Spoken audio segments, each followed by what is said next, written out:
영으로 1254쪽에 있는 다니엘 11장 34절과 35절 말씀을 우리 다 찾으셨으면 한 목소리로 합독하겠습니다. 그들이 시작. 그들이 몰락할 때에 도움을 조금 얻을 것이나 많은 사람들이 속임수로 그들과 결합할 것이며 또 그들 중 지혜로운 자 몇 사람이 몰락하여 무리 중에서 연단을 받아 정결하게 되며 희게 되어 마지막 때까지 이르게 하리니 이는 아직 정한 기한이 남았음이라. 아멘. 기도하시겠습니다.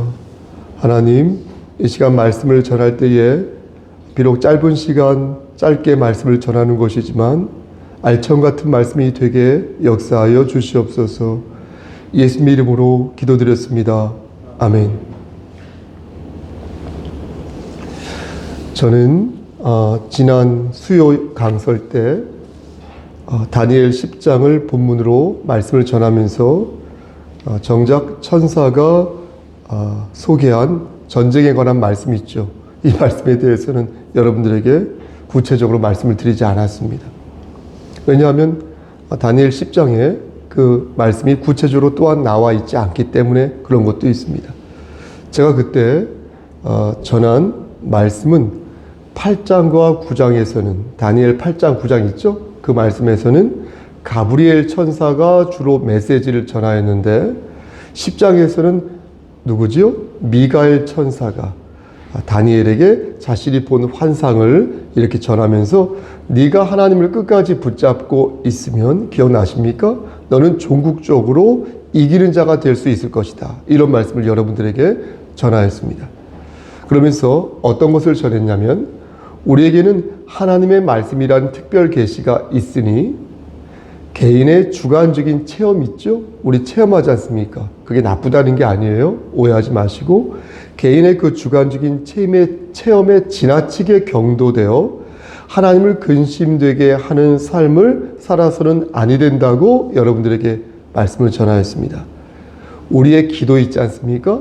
우리의 기도가, 우리의 간구가 하나님과 통하는 영적인 통로인 것이 맞아요. 틀린 말 아닙니다. 그런 것이 맞지만 그렇다 하여도 우리의 기도를 성경에 나오는 다니엘의 기도와 동일해서는 아니 된다 이렇게 말씀드렸습니다.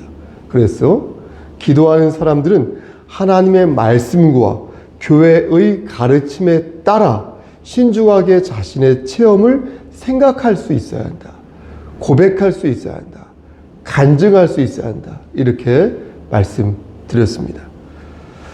다니엘 11장 말씀은 앞에서 말씀드린 것처럼 10장에서 그 미가엘 천사가 언급한 그 전쟁에 관한 내용이 이 11장 말씀에 자세하게 기술되어 있습니다. 그러니까 보십시오. 10장은 전쟁의 분위기 정도를 나타내고 있고요.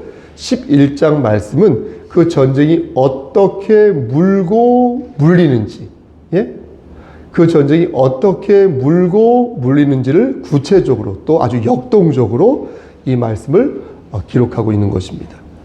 오늘 말씀은 다니엘 11장 34절과 35절 말씀이 되겠습니다. 그런데 여러분 보십시오. 이제 성경책을 조금 번거로우시겠지만 제 강설은 성경책을 중간중간 말씀을 찾아봅니다. 여러분 2절 말씀을 한번 보시겠습니까? 다니엘 11장 2절 말씀. 흥미로운 대목은 2절 말씀을 보면 구체적으로 국가의 이름을 언급하면서 이 전쟁이 역사적으로 분명하게 기록된 말씀이다라는 것을 보여주고 있음을 알 수 있습니다. 이런 특징은 다른 구절에도 나오는데요. 1절부터 여러분 4절 말씀을 한번 보시겠습니까? 1절부터 4절 말씀을 보면 바사라는 이름이 딱 나와요. 나라 이름이 바사 아시죠? 바사 페르시아. 이 바사와 이 헬라국 헬라국가 아시죠? 알렉산더.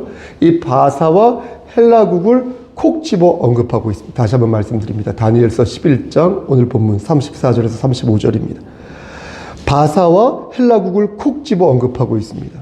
5절에서 19절 말씀을 쭉 보면 남방왕과 북방왕 간에 서로 얘네들끼리 막 분쟁하고 있다는 것을 아주 자세하게 묘사하고 있고요. 또 20절부터 45절까지의 말씀은 북방왕이 남방왕을 물리치는 내용이 상세하게 기록되어 있습니다. 이 말씀이 그냥 보면 어렵습니다. 그래서 세세하게 설명을 하지 않을 수가 없는데, 그럼 여러분 남방왕은 누구이고 딱 북방왕은 누구겠습니까? 궁금하지 않으십니까? 11장에 나오는 이 남방민족이 있지 않습니까? 이 남방민족은 바로 이집트, 애굽을 중심으로 한 세력을 말하는 것이고, 이 북방민족, 이 세력은 메데, 바사, 제국을 중심으로 보인 바로 권력, 그 세를 말하는 것입니다. 그런데 누가 이겼다고 해요? 북방이 이겼다고 해요? 남방이 이겼다고 해요? 북방이 이겼다고 하죠. 그렇죠? 북방이 남방을 이겼다고 하니까 왕의 이름 구체적으로 나와 있지 않지만, 그러니까 이 바사가 애굽, 이집트를 이겼다는 것입니다. 이해되셨죠? 실제 바벨론이 메데 바사에 의해서 멸망당하였고, 또 이 메데 바사는 여러분 고레스 왕 기억하시죠? 이 고레스 왕이 이끌던 그 페르시아 제국 있지 않습니까? 이 페르시아 제국에 의해서 얘네들이 멸망하게 되었고, 또 이 페르시아 제국은 나중에 이 알렉산더 대왕에 의해서 그가 이끄는 마게도니아 있죠? 이 마게도니아 군대에 의해서 멸망하지 않습니까? 그리고 기원전 323년에 323 기원전 323년에 이 알렉산더 이 대왕이 갑자기 죽으면서 이 나라가 4개의 왕국으로 쪼개진다고 예전에 말씀드렸지 않습니까? 그렇게 4개의 왕국이 이 수백 년간 이 헬레니즘 문명을 이끌어 오는데, 거기에서 가장 강력했던 왕조가 바로 셀레우코스 왕조거든요. 이 셀레우코스 왕조가 바로 오늘 본문 6절에 나오는 그 북방왕이 된다는 것입니다. 혹은 북방의 세력이 된다는 것입니다. 그러니까 정리하면, 여러분 3절 말씀 한번 보시겠습니까? 3절 말씀 보면 3절에서 뭐라고 써 있어요? 장차 한 능력 있는 왕이 일어난다라는 대목이 있죠? 그 왕이 바로 알렉산더 왕을 말하는 것이고, 4절 한번 보시겠습니까? 그러나 그가 강성할 때 그의 나라가 갈라져 천하 사방에 나눌 것이다 말씀하고 있죠? 그게 바로 말씀드린 것처럼 알렉산더 대왕이 죽은 후에 이 4개로 갈라진 왕국을, 사방 갈라진 왕국을 말하는 것이고요. 6절 말씀 보시겠습니까? 6절에서 몇 해 후에 그들이 서로 단합하리니 곧 남방왕의 딸이 북방왕에게 가서 화친한다 라는 대목이 있죠. 그러니까 남쪽 이집트의 공주가 북쪽 셀레우코스 왕조의 왕자겠죠. 아마도 왕자와 죄송합니다. 전략적으로 결혼 동맹을 맺음으로 말미암아 이렇게 잘 진행되는 것 같은데, 그 결혼 동맹이 깨지면서 전쟁이 일어나게 되었다는 것입니다. 그렇게 계속 남쪽과 계속 북쪽이 싸움을 벌이는데 그 내용이 19절 말씀까지 이어진다는 것입니다. 그런데 20절 말씀을 보시겠습니까? 20절 말씀을 보면 어떤 왕이 등장하는데, 그가 몇 날이 못되어 망하게 될 것이다 라고 말씀합니다. 그가 바로 셀루코스 4세인데 이 왕이 독살당하거든요. 그래서 그 뒤를 이어서 21절 말씀을 보면 어떤 비천한 사람이, 이렇게 기록되어 있죠. 어떤 비천한 사람이 속임수로 그 나라를 얻을 것이다 라는 그런 내용이 말씀이 나옵니다. 실제 역사적으로 보면 20절 말씀에 나오는, 말씀드린 것처럼 이 셀루코스 4세가 독살을 당하게 되고, 이 독살당한 사람을 또 죽여서 21절에 나오는 비천한 사람, 그러니까 안티오쿠스 4세 에피파네스, 맞죠? 목사님? 안티오쿠스 4세 에피파네스가 이때 쫙 등장하여서 왕이 되는 것입니다. 이 안티오쿠스가 이름이고요. 에피파네스가 별명이고요. 4세는 4번째 안티오쿠스 왕이 됐다는 것이죠. 안티오쿠스 1세, 2세, 3세, 4세가 있으니까. 어쨌든 안티오쿠스 4세 에피파네스는 뒤통수를 치기로 유명한 왕이었다고 합니다. 22절부터 26절까지의 말씀을 보면 그걸 대강 알 수 있는데요. 안티오쿠스 4세 에피파네스는 무력 충돌보다는 치고 빠지는 것에 능했다고 합니다. 그러면서 그런 형세로 권력을 쟁취했다고 합니다. 그러니까 말씀에 나오는 것처럼 거짓말에 능하면서 속임수와 교활함으로 권력을 쟁취한 왕이 안티오쿠스 4세 에피파네스라는 것입니다.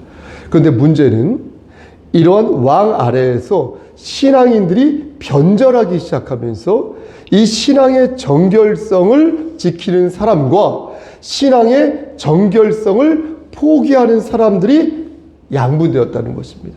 앞에 건 덜 중요하고요. 이제 중요한 것인데, 이제부터가 중요한 말씀인데, 역사적인 그 얘기는 몰라도 되지 않아요. 사실은 신앙의 정결성과 이 신앙의 정결성을 포기한 사람과 이 신앙의 정결성을 끝까지 가지고 있는 사람이 점점 도드라지게 양분되어져 갔다는 것입니다.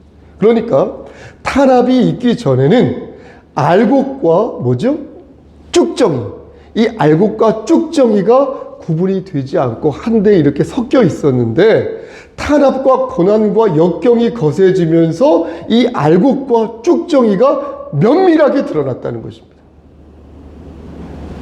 다시 말씀드려서 대략적으로 보여왔던 알곡과 쭉정이들이 안티오쿠스 4세 에피파네스의 계략에 놀아나면서 매우 명확하고 매우 세밀하게 그 실체가 드러나게 됐다는 것입니다. 그 내용이 오늘 본문 35절 말씀에 나오는데 여러분 이 말씀을 저와 함께 한 번 더 합독하시겠습니까? 여러분 35절입니다. 34절 말고 35절 또 시작. 또 그들 중 지혜로운 자 몇 사람이 몰락하여 그 중에서 연단을 받아 정결하게 되며 희게 되어 마지막 때까지 이르게 하리. 이는 아직 정한 기한이 남았습니다. 여러분 이 말씀을 혹시 이해하십니까? 여러분 여기에서 말씀하는 지혜로운 자 있죠? 이 지혜로운 자가 바로 신앙의 정결성을 지키는 자를 가리키는 것이라 하겠습니다. 알곡이죠. 한마디로 말해서 신앙과 진리를 지키는 믿음의 사람이 바로 지혜로운 자인 것입니다. 그런데 이 사람들이 연단을 받아서 영적으로 훈련을 받게 되어 하얘진다는 거예요. 까매지는 게 아니라 하얘진다는 거예요. 하얘지면서 신앙의 정결성이 마지막 때까지 계속될 것이다 라는 것입니다. 그런데 이것이 아직 기한이 남았으니까 이 고난과 이 연단의 과정은 모두 다 하나님의 경륜 속에서 하나님의 계획 속에서 때를 따라 한 발 한 발 나아가는 역사라는 것입니다. 여러분 이게 무슨 뜻입니까? 지혜로운 자가 고난과 박해 속에서 끝까지 믿음을 지키고자 힘쓴다면 하나님께서 그 사람에게 때를 따라 역사하시며 힘을 주신다는 것입니다. 그런데 문제는 여기에 있습니다.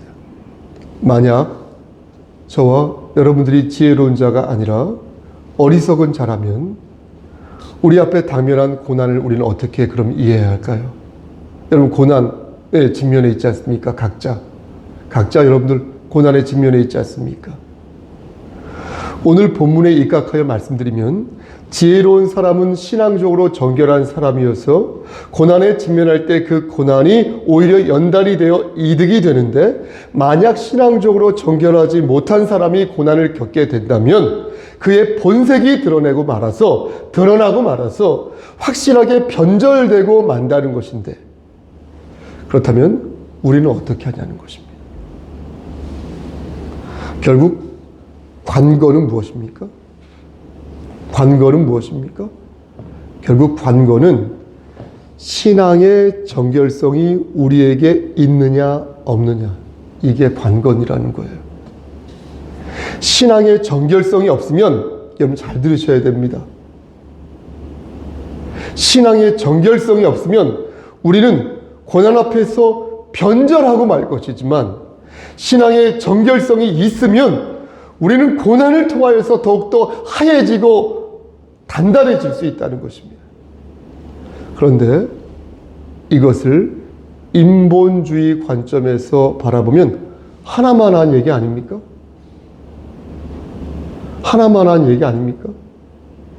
그런데 이것을 하나님의 주권 안에서 바라보면 진리의 말씀이 된다는 것입니다. 먼저 인본주의 관점에서 이 부분을 바라보겠습니다. 신앙의 정결성이 있으면 고난 속에서도 하얘질 수 있다라는 말씀은 내가 신앙의 정결성을 가지고 있으니까 당연히 하얘지는 것이죠. 보십시오, 여러분.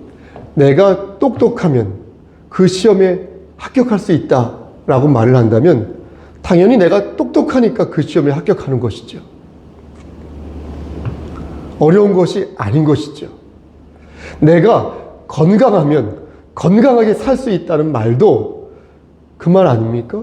그리고 내가 돈이 많으면 풍족하게 살 수 있다는 말도 그 말인 것이니 모두 내가 잘하면 다 잘 될 수 있다는 말의 논리인 것입니다. 하지만 하나님의 주권 속 안에서 이 말씀을 생각하면 얘기가 달라집니다. 신앙의 정결성이 있을 때 고난을 극복할 수 있다고? 신앙의 정결성이 있을 때 내가 이 고통을 이겨낼 수 있다고? 그런데 내 꼬라지를 보면 신앙의 정결성이 없는 것 같으니까 하나님께 응당, 도움을 청하게 된다는 것입니다. 신앙의 정결성이 있으면 내가 하얘질 수 있다고? 내가 하얘질 수 있다고? 그런데 내 꼬라지를 보면 내가 그럴 수 없으니까 다시 하나님을 의지할 수밖에 없다는 거예요. 신앙의 정결성이 있으면 더욱 단단해질 수 있다고? 그런데 내 꼬라지를 보면 그렇지 않으니까 하나님께 은혜를 구하게 된다는 것이에요. 그렇게 은혜 안에서 내 모습을 볼 때 나를 부인하게 될 수 있고, 그렇게 은혜 안에서 내 꼬라지를 볼 때 다시 하나님을 의지하게 되는 것이니, 이게 바로 하나님의 주권 속에서 신앙의 정결성을 갖고자 하는 그리스도인의 모습이라는 거예요. 목사가 꼬라지라고 해서 죄송합니다. 여기에서 한 가지 마지막으로 여러분들에게 꼭 말씀드리고 싶은 대목이 있습니다. 저는 오늘 본문에서 35절만 말씀드리고 34절을 아직 말씀드리지 않았거든요. 여러분 좀 이상하지 않으십니까? 34절 말씀을 안 드렸어요. 이 말씀에서 신앙의 정결성과 저는 감정의 정결성, 제가 표현한 겁니다. 성경에 나오지 않은 감정의 정결성의 차이를 보게 되는 것입니다. 신앙의 정결성과 감정의 정결성. 여러분 34절 말씀을 한 번 더 보시겠습니까? 저랑 함께 이 말씀 거의 끝났어요. 이 말씀을 함께 합독하겠습니다. 여러분 이 말씀을 합독하실 때 조금이라는 그 단어를 주목하시기를 바라겠습니다. 34절 그들이 시작. 그들이 몰락할 때에 도움을 조금 얻을 것이며 많은 사람들이 속임수로 그들과 결합할 것이며. 여러분 이 말씀을 이해하시겠습니까? 여기에서 그들 나오지요. 여기서 그들이란 하나님을 따르는 지혜로운 사람을 가리키는 것입니다. 그들이 몰락할 때에 조금의 도움을 받게 된다는 것입니다. 하지만 결국 그 지혜로운 그 사람들조차 속임수에 넘어가서 영적 전쟁에서부터 패망하게 된다는 것입니다. 이 말씀을 여러분들이 바르게 이해하려면 지혜로운 자들이 이 당시에 받았던 조금의 도움이 어떤 도움이었는지를 이해하셔야겠습니다. 다니엘서가 기록된 때가 전통적인 견해로 보면 지금부터 약 기원전 6세기에서 5세기 맞죠, 목사님? 6세기에서 5세기 때 정도입니다. 그런데 약 350년, 400년 정도 지나서, 그러니까 기원전 167년경에 마카비 혁명, 그 유명한 마카비 혁명이 이때 일어납니다. 이때 마카비 혁명 때 유대인들이 막 반란을 일으키면서 막 쿠데타가 봉기란 표현이 낫겠네요. 우리 동학혁명처럼 그런 그런 봉기를 막 일으키는데, 그때 유대인들은 이 셀레우코스 왕조 있죠? 이 셀레우코스 왕조가 자신들의 종교를 지나치게 막 억압하면서 그리스 문화를 강제로 이식한다는 것에 대해서 불만을 품고 있었습니다. 그래서 화가 나서 무장봉기를 일으킨 것입니다. 그때 봉기를 일으킨 사람이 마카비라는 남자였는데 이 사람의 아버지가 마띠타스라는 제사장이었어요. 근데 이 아버지 마띠타스가 봉기를 하는 중에 그만 죽게 됩니다. 그래서 그의 아들 마카비가 그 바통을 이어서 혁명에 나섰고 유대인의 독립과 신앙 회복을 위해서 선봉장에 서게 됩니다. 이렇게 3년 동안 투쟁을 하다가 결국 승리하게 되어서 예루살렘을 되찾게 되고 드디어 하스몬 왕조가 시작되게 되고 이 이스라엘은 무려 100년간 아주 주도적으로 독립적으로 이 유대 땅을 자주적으로 다스리게 됩니다. 그러다가 로마를 만나서 다시 쫄딱 망하게 되죠. 유대인들은 이 마카비 혁명을 매우 자랑스럽게 생각하는데 유대인들이 이 마카비를 얼마나 좋아하냐면요. 예수님보다 더 좋아합니다. 유대인들이 예수님보다 더 좋아해요. 예수 그리스도보다 이 마카비란 남자를 더 좋아하고 존경합니다. 유대인들은 예수님을 메시아라고 생각하지 않습니다. 그러다 보니까 지금 이스라엘 사람들도 그러다 보니까 역사적으로나 신학적으로 마카비를 예수님보다 더 존경하고 더 사랑합니다. 또 자랑스럽게 생각합니다. 그래서 지금도 이스라엘은 이 마카비 혁명을 예수님의 그 십자가 혁명보다 더 자랑스럽다라고 또 귀하다라고 생각합니다. 말씀 마칩니다. 저는 이 부분에 주목하는 것입니다. 34절 말씀에 나오는 지혜로운 사람들이 정말 지혜로운 사람이었는지 묻는다는 것입니다. 여러분 정말 지혜로운 사람이었을까요? 그들이 몰락할 때에 그들을 도와주었던 세력은 다름 아닌 마카비 세력이었습니다. 그들은 기세등등한 마카비의 도움으로 말미암아 잠시 소망을 얻게 되었지만 다시 그들은 하나님을 등지게 되었으니 그들이 과연 신앙의 정결성을 가지고 있었는지 물을 때에 상당히 의심스럽다라는 것입니다. 그들은 신앙의 정결성을 가지고 하나님께 은혜를 구한 것이 아니라 마카비 군대의 기세에 눌려서 감정적이고 정체적이고 문화적이고 역사적인 그런 정결성을 구한 것이니 결국 그들은 언약을 배도한 자로 귀결되고 만 것입니다. 사랑하는 우리 성석교회 성도 여러분, 우리는 여러분 보십시오. 신앙의 정결성과 오른쪽, 감정의 정결성, 이 왼쪽, 이것을 잘 구분할 줄 알아야겠습니다. 신앙의 정결성과 감정의 정결성. 신앙의 정결성은 하나님의 주권을 생각하며 전적으로 하나님의 은혜 안에 속해 있지만 감정의 정결성은 하나님의 주권을 생각하지 않아요. 하나님을 의지하지 않아요. 그래서 때로는 감정의 정결성은 물질적인 이해관계로 빠질 수 있고 이 감정적인 정결성은 목사와 나와의 개인적인 인간관계로 빠질 수 있고 그래서 이 감정의 정결성은 때로는 그것이 권력과 명성을 얻고자 하는 탐심으로 빠질 수 있다는 거예요. 그러니까 내가 가지고 있는 이것이 감정의 정결성인지 신앙의 정결성인지 객관적으로 자기를 들여다볼 필요가 있다는 것입니다. 여러분, 우리는 하나님의 주권을 생각하는 신앙의 정결성을 가져야 할 것이니 정치적으로나 문화적으로나 다른 여타의 것에 영향을 좀 받을 수는 있겠죠.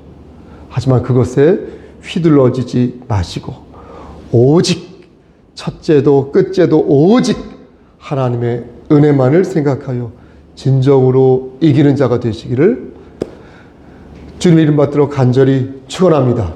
아멘. 기도하시겠습니다. 거룩하시고 자비로우신 하나님 아버지, 우리가 궁극적으로 낙오되지 않고 이기는 자가 되기를 소원합니다. 신앙의 정결성을 갖기를 소원합니다. 내 감정과 정치적인 이해관계와 자본의 논리에 획책되어 하나님을 근심되게 하는 것이 아니라 끝까지 하나님의 주권만을 생각하며 오직 하나님의 말씀만을 청종하며 하나님을 의지하기를 소원합니다. 하나님, 그렇게 살다가 죽을 수 있도록, 하나님 만나 뵐 수 있도록 도와주시옵소서.